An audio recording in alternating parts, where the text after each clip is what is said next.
we'll go out and meet one extraordinary day. Welcome to the Extraordinary Dads podcast. I'm Donald Murphy. And I'm Matthew Marichiba. We are ordinary dads who have an avid interest in connecting and sharing experiences with other dads about the extraordinary act of parenting. Isn't that right, Matthew? That's right, Donald. This podcast explores the brightest highs and the darkest lows in the lives of everyday dads, revealing unsung stories of caring, resolve, love, disappointment, growth, and everything in between. So we're here to learn and celebrate practical habits that regular dads have discovered to feel more successful as a parent, while also acknowledging the challenges and shortcomings that happen along the way. So that's what we're doing here. That's our vision. If you don't want that, stop your audio playing device right now. And so we've been getting this thing going, and every episode we try to do an interview with a dad from a different walk of life to get a little day in the life of what dadding is like for a variety of dads. Yeah, so today's guest is Mr. Erik Nilsson, who I know, he's a special guest to me. I met Erik when he was very young in the Big Brothers and Big Sisters program. So I have known Erik for a long time, and he happens to be an exceptional young man with 3 children by the age of 30. So it's a totally different life perspective, or at least dadding journey perspective from mine, and I'm really excited to hear what he's got to say about his parenting journey. Extraordinary dads! Yeah, so as we get going here, Donald, are there any highlights from your week that were standouts in terms of pluses, minuses, challenges? Around dadding, no. I think the thing that's been just very much dominating my life of late is work. But there is a dad connection, because my job, I go through cycles where it's incredibly busy, and then it kind of gets quieter, and then it's incredibly busy. So I'm in a very, very, very busy phase of my work, and I think the connection to dadding is the fact that when these times come around, and the fact that I've got a lot of stamina, I've got a lot of commitment to doing a good job. That comes right from my dad. I remember my dad a lot when I'm extremely busy, because if there's one thing that he modeled, was great work ethic, and he worked very, very, very hard his entire career. And I never saw him give anything but his best. So when I think about when I think about my own situation and periods when I'm just incredibly busy, I tip my hat to my dad for modeling just great work ethic and desire to do good work. If it's right in front of you, you do good work. So that's the update for me. How about you?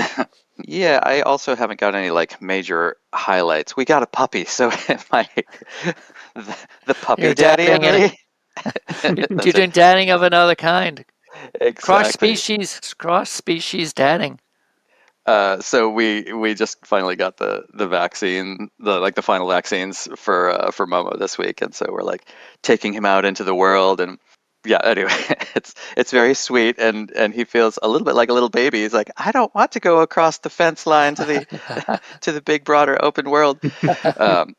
So anyway, that's the fur dadding. And my perennial story is that I am just not in control of my sleep schedule, and it's bad enough feeling tired and whatever, but I definitely recognize that when I'm tired, I'm in less control of my emotions and responses with my kids and my wife, and I'm starting to recognize that when the internal dialogue, my mantra for this whole week is are you fucking kidding me? Are you kidding me right now? And I should just start recognizing that when inside my brain, all I'm doing is I cannot fucking believe you're doing this right now. It's I need to get more sleep. So anyway, I don't know when I'm going to get full control of it. I say, once a month, it seems like I'm this is not working for me. But someday, someday before I die, I will have control of my sleep schedule. Yeah. I wish you good sleep. Let's switch gears and introduce Mr. Erik Nilsson Jr., who's joining us from Virginia. I'm forgetting the town. Town is Stafford, Stafford, Virginia. It's right outside the Northern Virginia area. We're probably about 45 minutes from south of Washington, D.C., right down the 95 corridor. Cool. Yes, we've known each other. Did you do the math on this? I've known you for 20 years at least, I think. Yes, 2001 is when we met. So I was trying to do the math, and I think I failed at it, but I'm certain I met you when you were 6. I just celebrated my 30th birthday this year. So, Wow. yeah. Congratulations. That's very Yeah. big. And appropriate for the conversation. So yeah, our goal here is for with every episode to tackle dadding from a different perspective and get in the head and the day-to-day life of, a different type of dad. And you're Yeah. representing a young dad for us. You're all of 30 years old and you've got 3 kids. I've got 3 kids. I've got Hunter, who is our oldest. He is 11 years old. He will be 12 in March. Then we've got Lucas, the middle boy. He is 7, will be 8 in February. And then we've got our youngest daughter. She just turned 4 this past August. So, Amazing. Congratulations. Yeah, and your Hunter and Mayana were in utero at the same time. yes, they were. in different uteros. Yeah, which was an amazing connection of like having known you at the time, I guess 12 years, and then going into the dad journey at the same time. It was pretty cool. I something. do remember that. I remember us bringing Hunter back to Santa Cruz at one point, and he was maybe about 2 years old or so at the point, and I got the opportunity to meet with you guys, and you guys had your own little one running around, and the correlation of where you and I were in our lives with the 2 young children at the same age. It's something I experienced quite a lot as a young dad, is meeting with family friends in different points in their lives and us having children in the same age, or even my children may be older. And it's definitely interesting. Yeah, you get to play the old dad sometimes to a Right, person who's actually older than you. That's interesting. Yeah. What is it like, as a young dad? Are there ways that you approach parenting differently than other parents? There is. As a young dad, I do feel a little subconscious about the way that I'm parenting. I almost feel like I have something to prove because of other people's views. What I don't want is, I don't want judgments to be made about me being a young parent. I'd rather be seen eye to eye as any of the older generations who are parenting kids at the same age. But there is, I feel like I have a lot of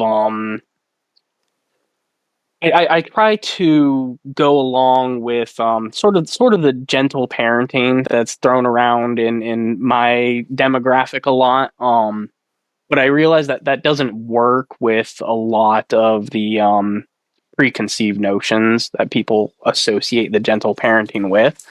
And what we try to do is we try to talk to our kids in a way that allows them to be heard, and allows them to talk about their feelings and their emotions and what they're going through, but still utilizing some of the consequences and punishments that my parents used on me. It's of generations past. There's consequences and punishments, and this is what happens if you do this or don't use that tone of voice, or Sounds this like what's will happening happen. in my house. It's we still have all of those same ideas, and we still practice those same parenting tools. I feel like it's just a much more calmer environment to be able to talk about things that happened, things that went wrong, and focus on a resolution of a problem. And that's really kind cool. of where we take the gentle parenting ideas. Is it's not about letting our kids do whatever they want. It's not about letting them throw a temper tantrum and telling them, I understand you're having big feelings right now. It's not about that. It's more about, let's talk about your emotions. I understand you're upset. Let's talk about why you're upset. Let's talk about what you did wrong, and let's work through the problem so that we know it's not going to happen again and we Yeah. don't need to do this again. Yeah. You've been saying gentle parenting a few times. Is that like the name of a book It's or of a type yeah, of parenting, or is that a it's an idea that it seems to go around younger parents and my generation's parenting tactics. It's on social. You'll see little videos or snippets of people doing this gentle parent, and usually it's something that's made fun of. And it's called gentle parenting because there's no yelling, there's no screaming, there's no yeah? spanking, there's no timeouts. It's all in the hands of the child. Do whatever you How want. are you going to get your parenting done if you're not doing those things? Exactly. It's something that's usually made fun of, and I think it's Uh, associated with a younger parent in this day of age, and Interesting. it's something that we do practice, but in a much different way that's related to social media that people see on a regular basis. Did you make when you had your first child, did you make a conscious decision that you were going to parent in this way, or Oh no, did this is you? definitely a learned behavior. When we first had Hunter, this was me and my ex-wife, so previous Uh-huh. marriage. Hmm. We she was 19, I was 18, and we didn't know what the hell we were doing. We as most people don't with their first child. We did have a lot of support from each side of the family, so we definitely wouldn't be where we are with that. Um, but something I feel like I can relate to with a handful of people who have multiple children is the firstborn is kind of the practice child. It's not the throwaway, just the It's not the practice. throwaway, but the practice child, and it takes a learning curve. And Yeah. there were times with my first child that I did things that I'm not proud of when it came to parenting. I did spanked bottoms and go cry in your room and cry it out, and tried other things like positive reinforcement, negative reinforcement. And it's really only coming to all the way until the third child now that I really feel like I have a handle on the types of ways I want to be parenting. Um, Can you so with Hunter then he's got two siblings and so he probably sees you as doing things differently or as each of your kids came along, he's seeing you parent them differently, maybe then you're applying that parenting to him, and so is there kind of an element of you being able to revisit your parenting style with Hunter yeah, so that absolutely. I hope that he does make a correlation with that, and something that I try to practice regularly now is a whole logic and reasoning aspect to really everything I do, but especially parenting. Um, and that involves a thorough explanation of choices that I've made to my kids. So when there's punishments or consequences, it's logic and reasoning helps me explain why I'm doing the things I'm doing and why you're doing the things you're doing. So that does correlate back to Hunter and him seeing how I parent now. I hope and have explained to him that there are things I've parented you. There's ways I've parented you that I don't try to do anymore because I've realized it doesn't work. It Mhm. doesn't get the results that I need. And Hunter is now at a point where he understands a lot more, and I'm able to have these more in-depth conversations with him. And he's able to remember instances. Like I've explained to him before, hey, negative consequences don't work for you like they work for your brother and your sister. I've changed the way I approach you with negative consequences, and I try not to do that with you anymore.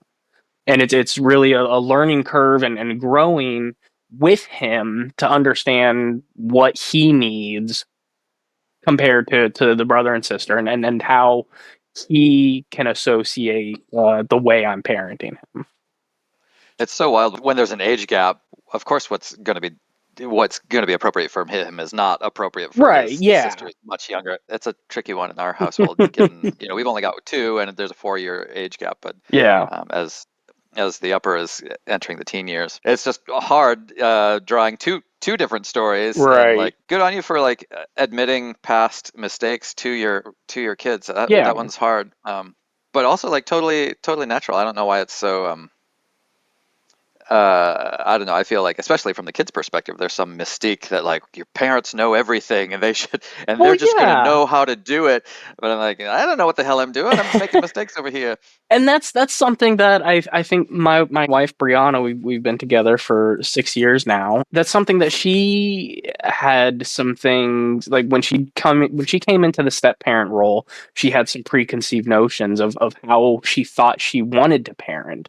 And she didn't realize until really starting getting into the parenting role about 6 months to a year into our relationship that the way she thought she was going to parent more was correlated to the ways that her parents raised her.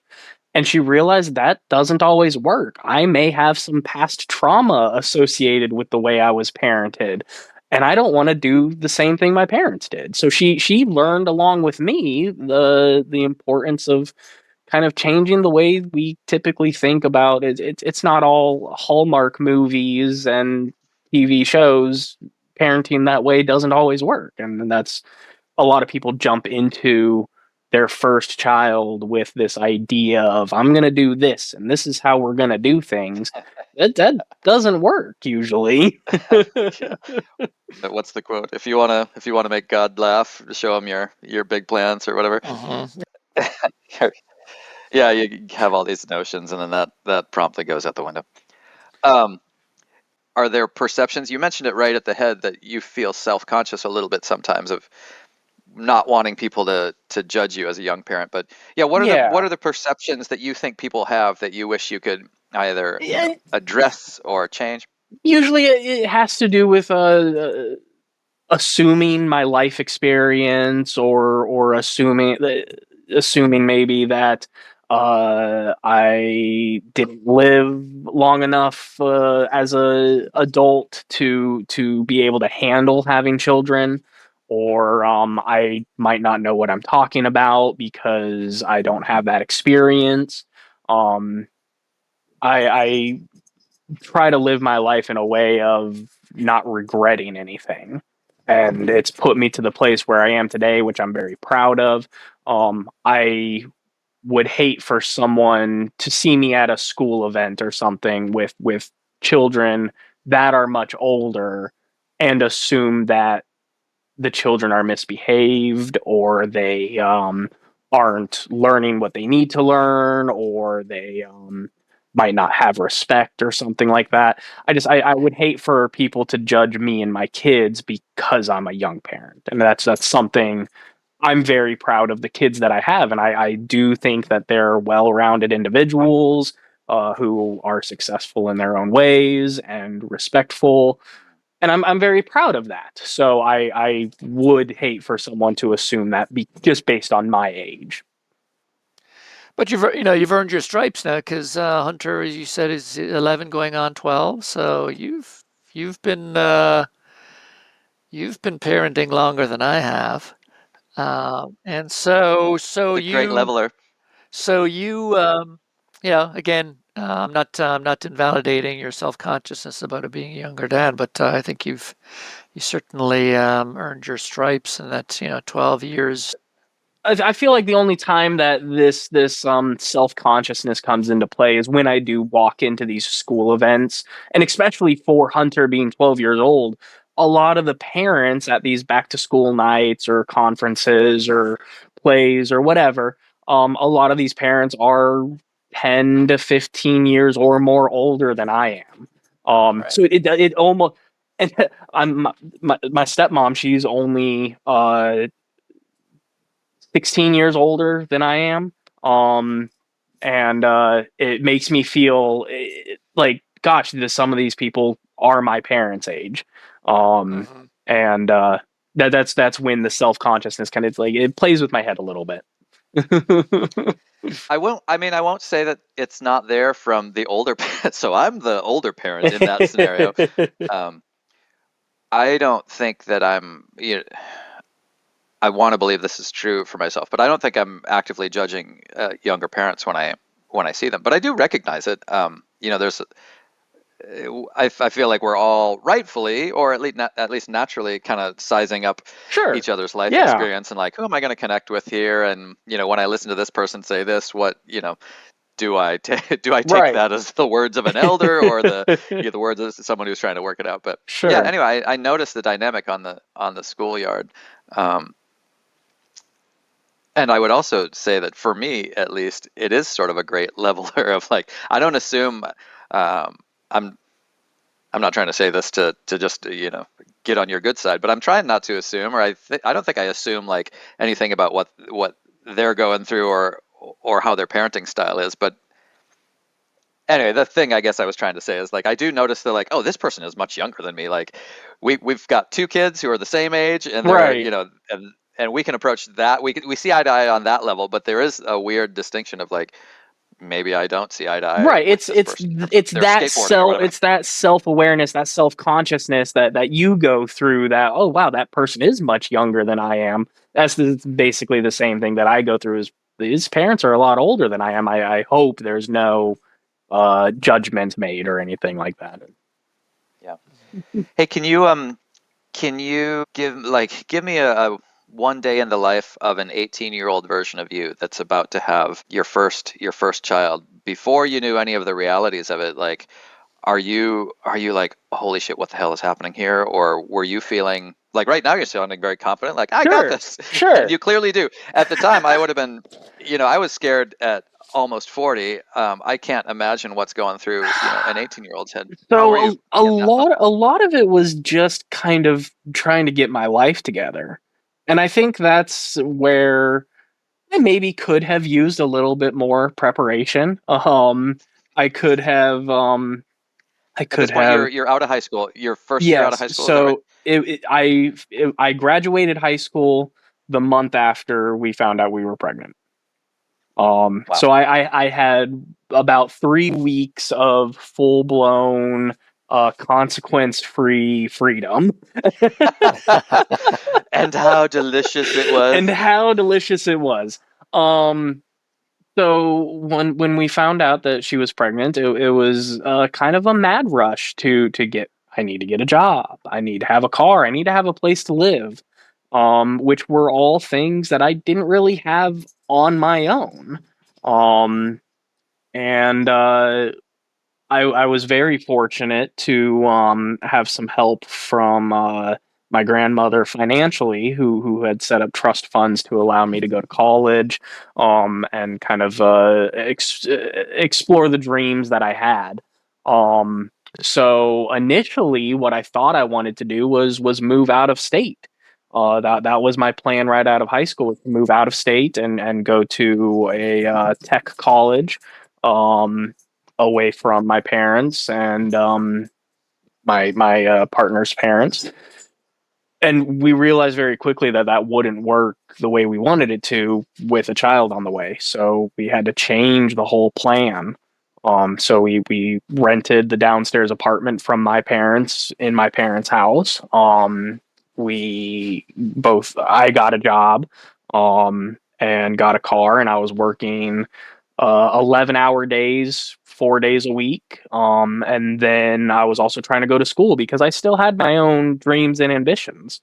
Did Um, you started an auto tech program I around that was time? yes, I was going to go to an automotive tech institute in Texas.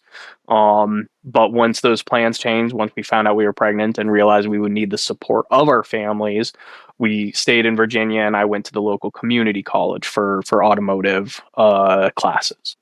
And I got a job at a local quick lube shop, so a little oil change place. And it was it was stressful.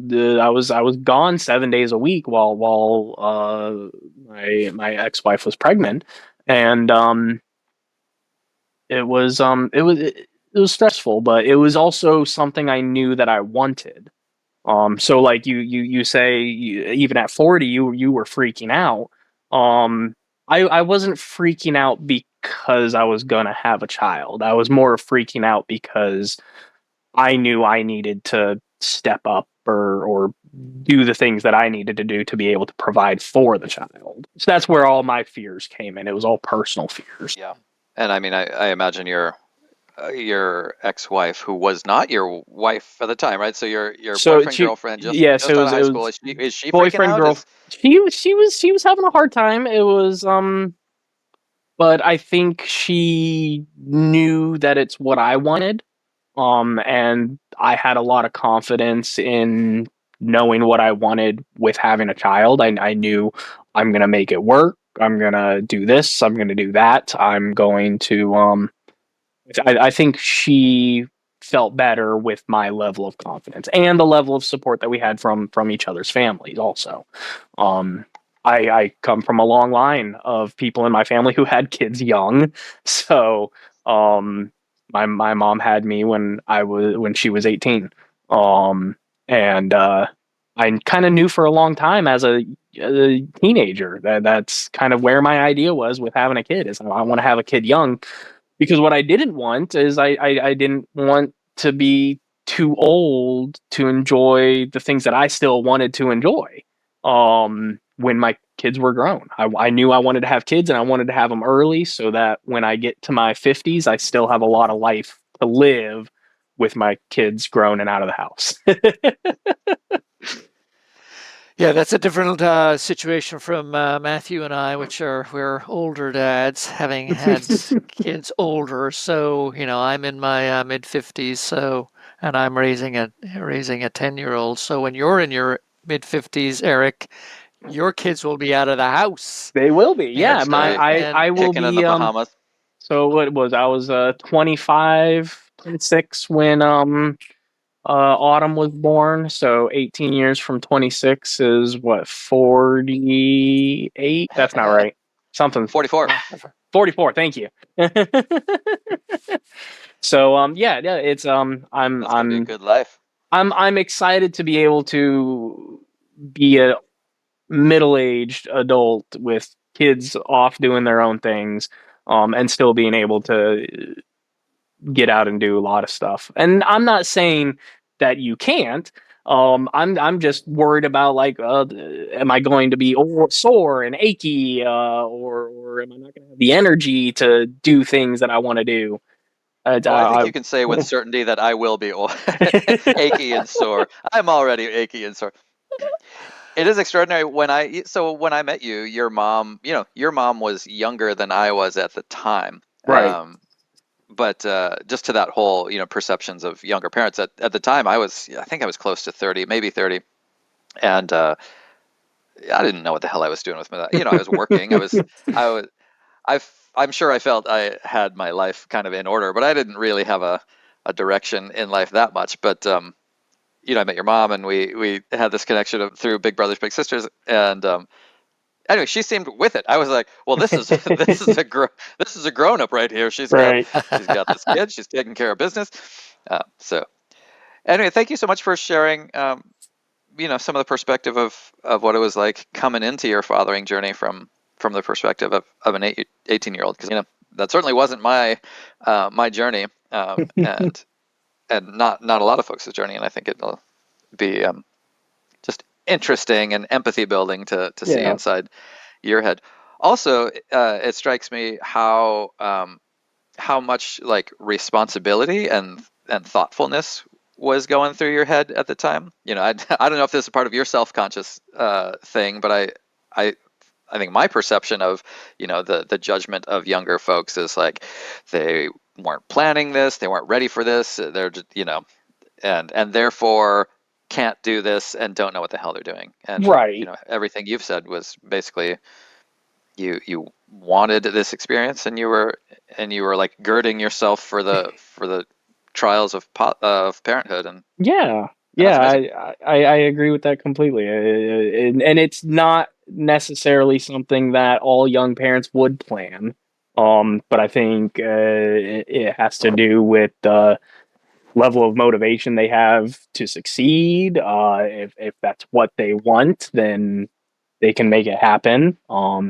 And it's that I knew that's what I wanted. So Did you find when Hunter was born and in his early infancy and early childhood, did your extended family play a greater role? Given the fact that you and your ex-wife were 18, 19 at the time, did they feel, were you conscious at all, or were they feeling like, oh, we gotta come in around the two of these two young kids to make sure that they have the support, or were they on the periphery, just knowing, that you and your ex-wife knowing that, oh, okay, if we need that support, it's available to us. no, How was it that? was absolutely a group effort. I will say, both my parents and my in laws at the time were very supportive. They we relied on them heavily. And especially once Hunter was born and my partner trying to go back to work or trying to find work, really. She had never really held a job as a adult. So she was trying to find work. I was steady into my work and my school.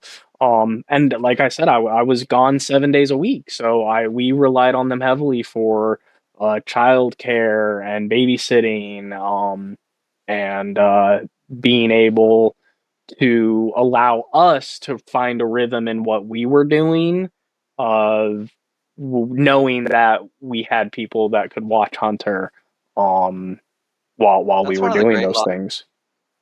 sorry to interrupt you. That's No, one of that's the great okay. losses I think of older parents, or I I would give real money and like many of my riches and life achievements to have my parents be a hands-on part of my kids growing up. And Right. yeah, what you're describing is a beautiful thing, and I think it is sort of a part of the lost experience of folks parenting older. Um, Hey, let's. I'm noticing the time. I could. There's so much here, Eric. I could just hear your life perspective for hours here. Um, but we got questions that you've prepared for. Uh, so I mean, it sounds like there's so much that you're proud of already. But let's get into specifics. Like in recent times, what's something that you're really proud of? If I did this, came out well. The first things that always come to mind is I'm proud of my house, I'm proud of my cars, I'm proud of my job and stuff like that. It's hard to correlate that specifically with dadding. What am I proud of? But I do think I'm proud of my kids for the level of emotional awareness that they have. I'm proud of Hunter. He was diagnosed with ADHD a couple of years ago, so he struggles in school. So when we do find that he's got good grades and he's doing the work, I'm very proud of him for doing those things. Um, and I'm proud of the experiences that I'm able to provide for my kids. I'm proud of myself for the way that I've found works. I've got my parenting working out the way I want it to work out. I've got the consequences laid out and stuff like that. It's I've got a plan basically for how I want to approach any given situation, and I'm proud of that. Yeah. And is there a least proud moment either in the It kind of goes back immediate past? to it goes back to the way that I used to parent. I'm not proud of the way that I started parenting. I'm not proud of the punishments that I've dealt to the kids that I now realize never would have worked. Um, Mhm. so that's something that I do try to remind myself about and remind the kids about is hey, remember when this happened and we both got really upset and you were whining and I was yelling. No Nobody wants that to happen again. I don't want to be that parent. So let's try it this way and see if we can come to a conclusion that does work. And I talk about this regularly with Hunter. Is let's this isn't working. It hasn't worked before. You remember this is how it ended. I don't want to do that again. You don't want to do that again. Let's do something that does work. Well, good for you for having the awareness that you can course correct as the need arises. Yeah. I do no course correction. I'm just a one and done ballistic missile. Land wherever I land, it's going to be a giant crater in the earth, and then I'm done with my dadding. Something I did want to note with the pride, there was a specific example recently that left me feeling very prideful about. It was my ex sister-in-law came to me recently about one of her younger stepchildren. She's about 6 years old, I think, something like that. So around Lucas's age. And she came to me asking me for advice on what to do about her little girl freaking out about thunderstorms. And it seemed like such an innocent type of question, but what I was left with was this feeling of pride that she came to me looking for advice on how to handle a situation, and I feel like I was able to give really helpful insight on how this is how I would do it. And I hope it works. And she was very appreciative, and said that sounds like a great idea. I'm gonna try that next. And she was very happy to receive that tidbit of information. That's great. That's awesome. Yeah. Yeah. Well, thinking of things that work, and hopefully that worked for her. You can report back to us. But yeah, what's something that's working for you right now? Actionable. Like if you meet another dad, you're like, hey, you got to try this because it's working for me. It's so something I realized within the past about 5 years is if I can stay calm and collected in a heated situation, whether that's a temper tantrum, being arguing, crying fit, fighting about toys, whatever, if I can stay calm and collected and get down to my children on their level, that works. If I can look them in the, I'm talking physically, get down on your knee, squat down, something. You don't have to grab them by the shoulders and look them in the eye or anything, but it's more, hey, let's talk about this. Let's think about what we're doing. And more recently than the getting down on their level, something that I'm trying to associate in all parts of my life is the logic and reasoning behind things. And that's kind of how I approached the situation with my ex-sister-in-law here is let's think about this logically. Let's get down to the children on their level and hey, this is what happened. Let's talk about what happened. Why did it happen? How are you feeling about it right now? And what can we do to resolve it? It's really the strong support of A, B, and C. Here's what happened. Here's what we're doing now, and here's how we're going to fix it. I love that physical tidbit of physically getting down to their level, because it's something that my son seems to be sprouting like a green bean before my very eyes. But it's true, if I'm approaching my son in a heated situation and I'm towering over him, I have to imagine that's intimidating. Yeah, absolutely. And I think that for you to be conscious of physically kind of getting at their eye level so that it doesn't feel as intimidating and feels more like you're still the parent, but there's still kind of more of physical equal footing. I think that's great. Yeah, so I'm going to take that. It also indicates like you're kind of breaking from you're not just like shooting dad advice while you're continuing to make eggs or whatever. It's like you got to stop to get down at that level. Right. Yeah. It requires a certain level of focus, and it accommodates for a certain level of focus. It's if I'm towering over my kid who's playing on the ground and throwing toys, if I'm yelling at him from above, don't be throwing toys, they might just be distracted still playing with the toys while I'm losing my mind yelling at them because I don't want them to break something. It requires Okay, both of Zeus. us to meet me at eye level. Let's talk about it. I don't want you to break anything. You'd be pretty upset if you broke a toy. Why be throwing stuff? I love that you mentioned the question of how do you feel about it too. I I feel like that's my anti actionable thing. If I'm constantly like, after the fact, I'm like, I wish I had talked about how they feel about it more. Like that always seems to be the. Mhm. I can't even speak from experience that well, but I in mean, the it's end, I really sorry. Go want to ahead. know like how you feeling about this. How's it working for you, really? And Right, as much as we acknowledge our own emotional outbursts with yelling and losing our temper or something like that as parents, they're just as susceptible to losing their cool with emotion. I'm sad. I'm upset. You're yelling at me. Don't know what to do. So the talking about, let's focus on this because I don't want to yell. I'm sorry that I was yelling. I did it with Hunter just last night. He was upset about something because I was on the phone and I dismissed him, and I said, "No, I need you to go get ready for bed." And I raised my voice a little, and he went downstairs, and later when I went to go check on him, he was a little in his feelings about it. And I said, "Hey, what's going on? Are you okay?" He's like, "Yeah, just I don't know, you kind of yelled at me, you snapped at me." Like, hey, I'm sorry I did that. I was frustrated because you weren't doing something that I asked, and I'm sorry that I snapped like that. So the explanation of my own feelings works really well for my kids. God, if you've got a kid who can tell you that he's upset because you did, just it brings a tear to my eye hearing that whole thing. Like, God, you've kind of already won if your kid can just come to you and tell you why they're upset, especially if Yeah. it was you. Um, Yeah, you're yeah. doing more than you're doing something better than I'm Hunter, doing.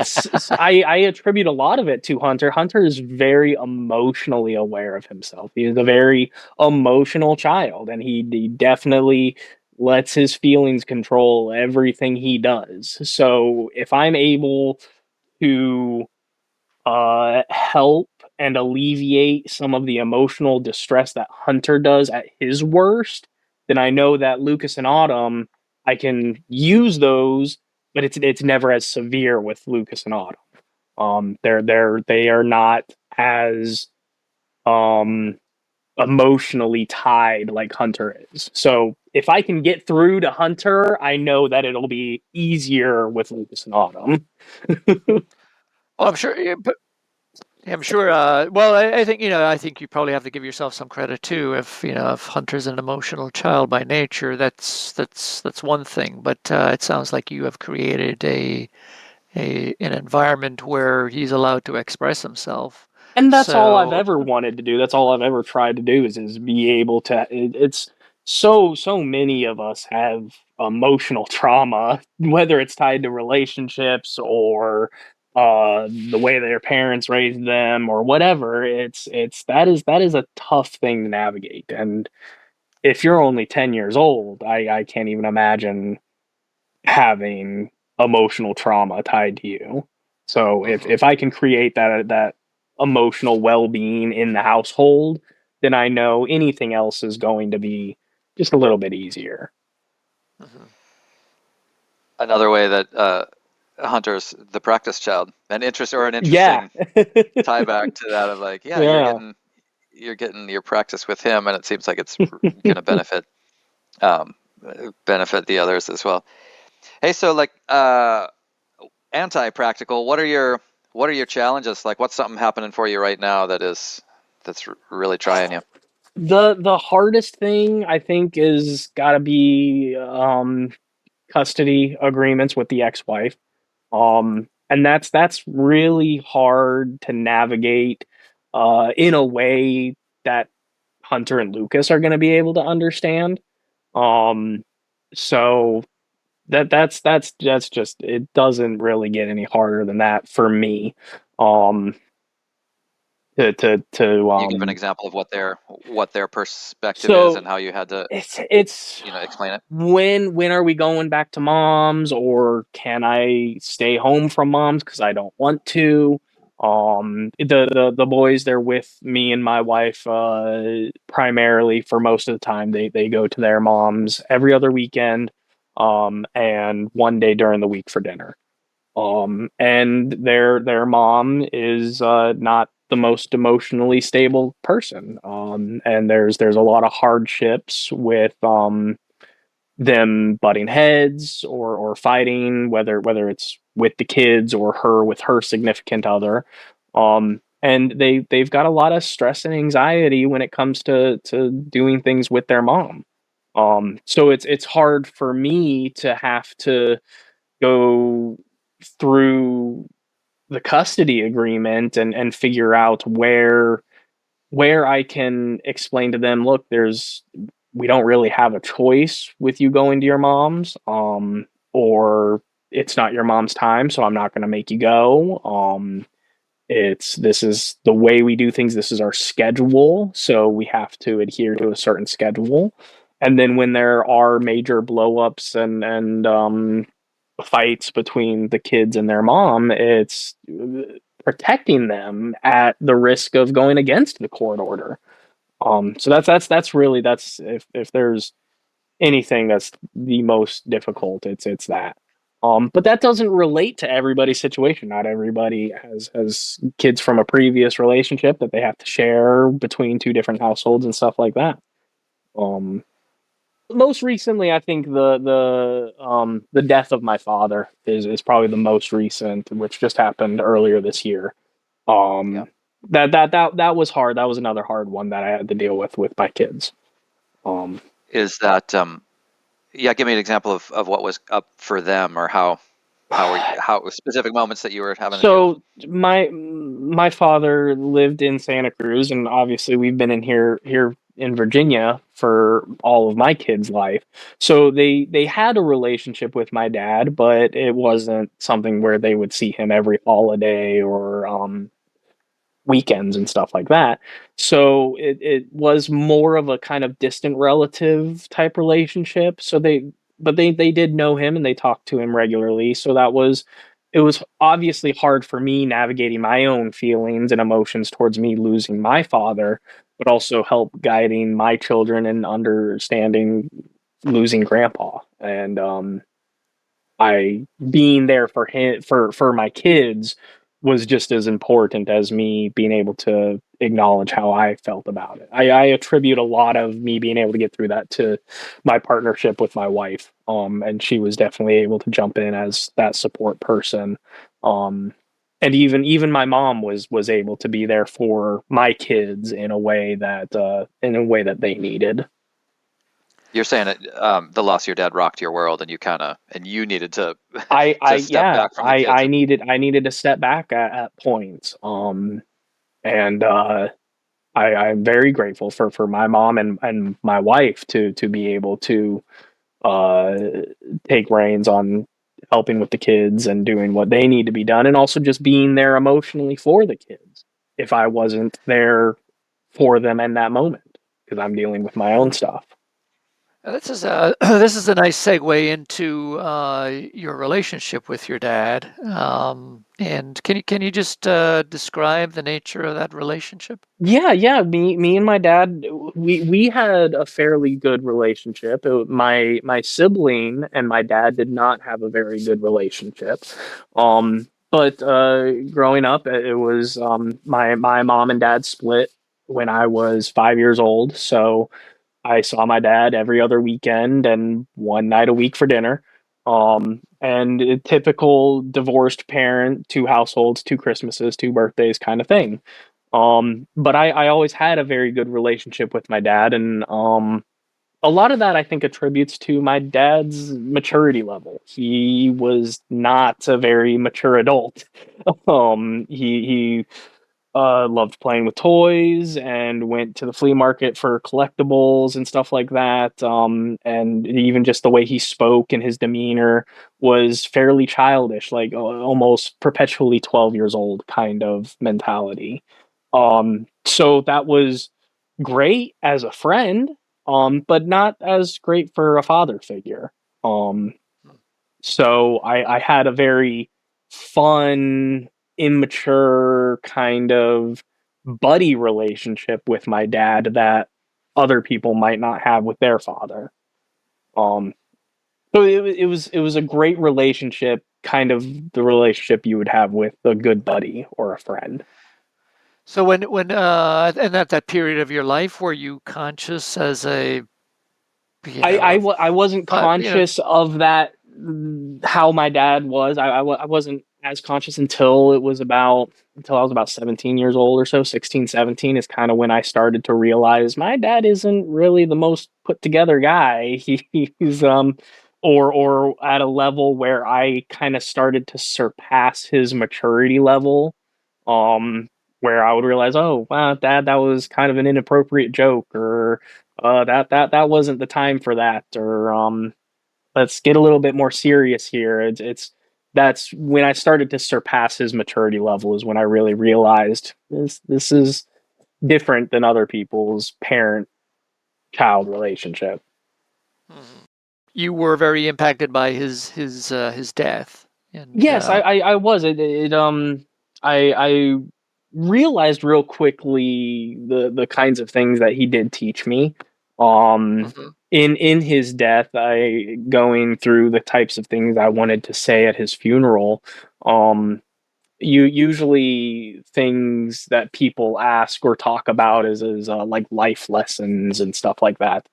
And it's something I specifically wanted to talk about in correlation to my dad, is what's something that your dad taught you, or what's life lessons that you take away from learning from your dad. And the two that stuck out were more fortune cookie style lessons, like respect a man's car, his house, and his partner, or if you love something, let it go. And that was like those are life lessons that my dad taught me. Yeah, I agree with that. But it was more than that. It was more. He was always 100% his true self. Um, and he had tons of respect for other people. He was always kind. He had the best friends. So there were other things that I was like, well, those are things my dad taught me about too. Um, Mhm. which Like really, modeling. yeah, exactly. And it's not something I ever correlated to things my dad taught me until he passed away. It's like, what, there's actually a lot more here that I think I attribute my life to because of how my dad was or who he was. I mean, he was a hoarder, he was unhygienic, and he was immature. So those are things that I try not to be. And I wouldn't have learned how bad some things could get if it wasn't for him, knowing that I don't want to follow in those footsteps. I mean, it's extraordinary, all of the all of your perceptions of your dad. First off, I know your dad, and have I guess I would agree with the perceptions that you just stated. Of course, I have a Yeah. an outsider's view of it, but just juxtaposing that with all of the things you stated, like about from age 18, probably before that, you knew you wanted, you knew you wanted this parenting journey. You were willing to step up to the plate for it. I'm just trying to put those things together. Like, you did not get those from your dad, maybe, and yet you knew. So would Well, you would you say the that you funny took it from thing your about mom's side, or what is it? Well, the funny thing about that is the whole history repeats itself kind of way, and how I had a kid at 18, just like my mom had me when she was 18. But I also got divorced from my ex-wife when Hunter was 5 years old, just like I was 5 years old when my parents got divorced. Does Um, repeat itself?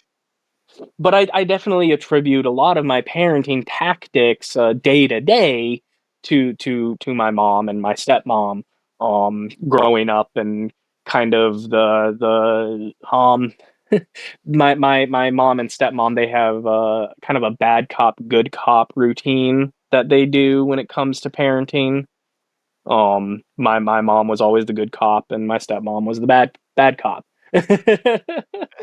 So but it's I've definitely taken those in, especially in the early stages of parenting Hunter at a young age. doing the things that my parents did to parent. And as a lot of first time parents, I think, try to do it, is I'm gonna kind of do this because this is what I'm used to. Um, so Yeah. It's crazy when you discover that your partner also doesn't know how to play bad cop.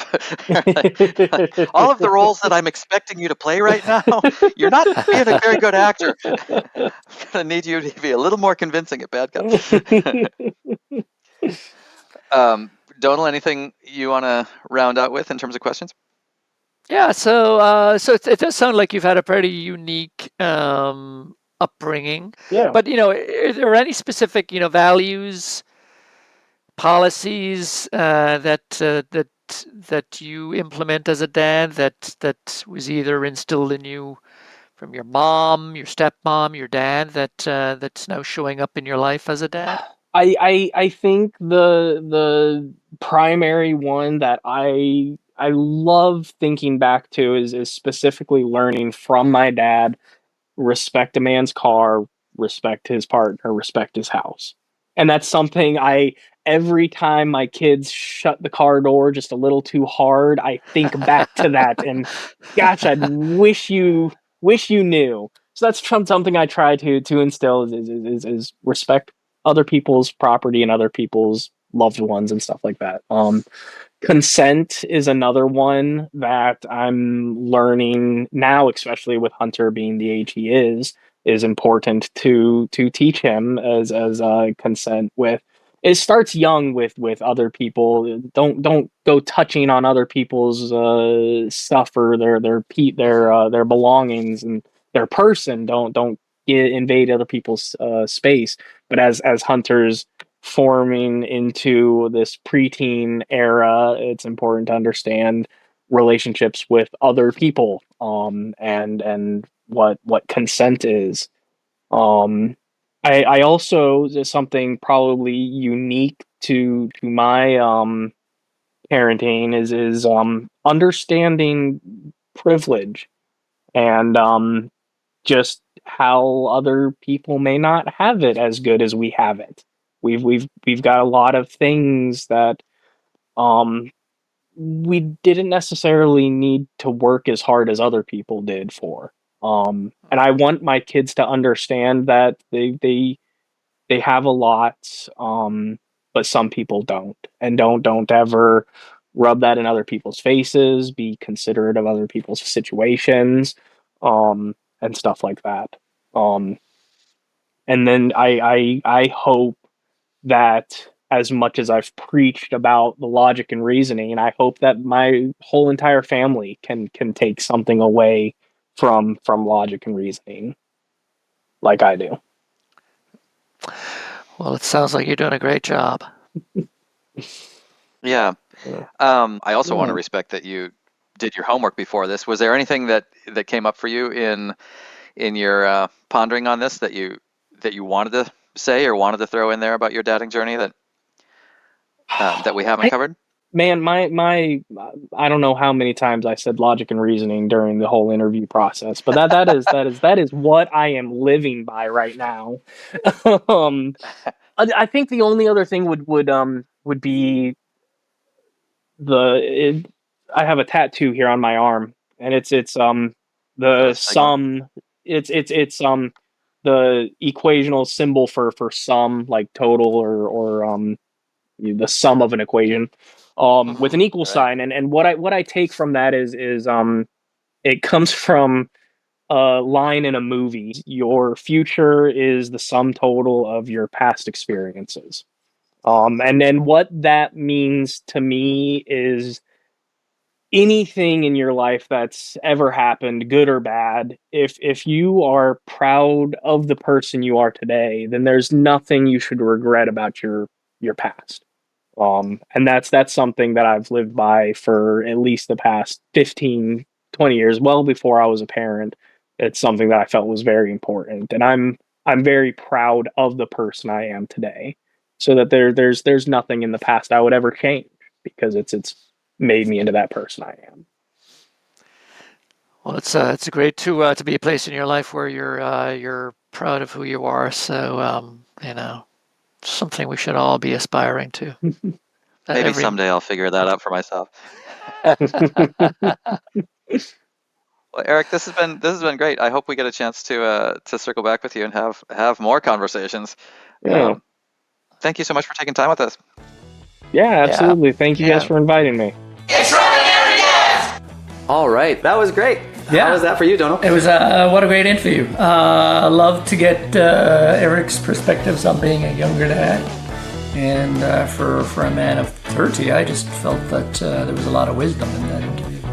Yeah, I wasn't surprised because I know Erik, but it is impressioning that he's thoughtful. He's a thoughtful man. He's thought about the same the same challenges that I, as like old dude dad, have thought about. He's dealing with the same stuff of life as all of us, and it was beautiful to hear him, doing it so diligently.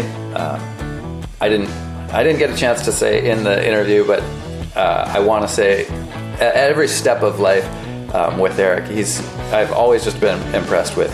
He's just on top of what he's doing, and is thoughtful and takes a kind of measured approach to it. So I continue to be impressed with him. I haven't talked to him about this stuff in depth.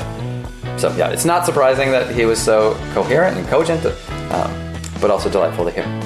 Yeah, I just love the fact that, and with your dad, who we interviewed recently, who is in his 80s, and Erik, who is a young man who just now 30, I think.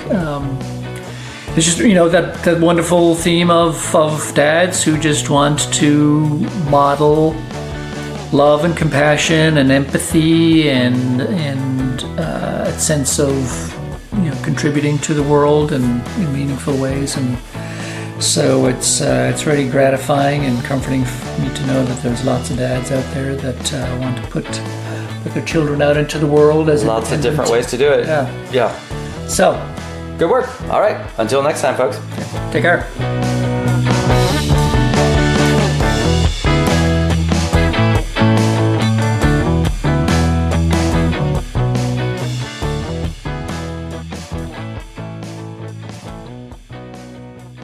Dad!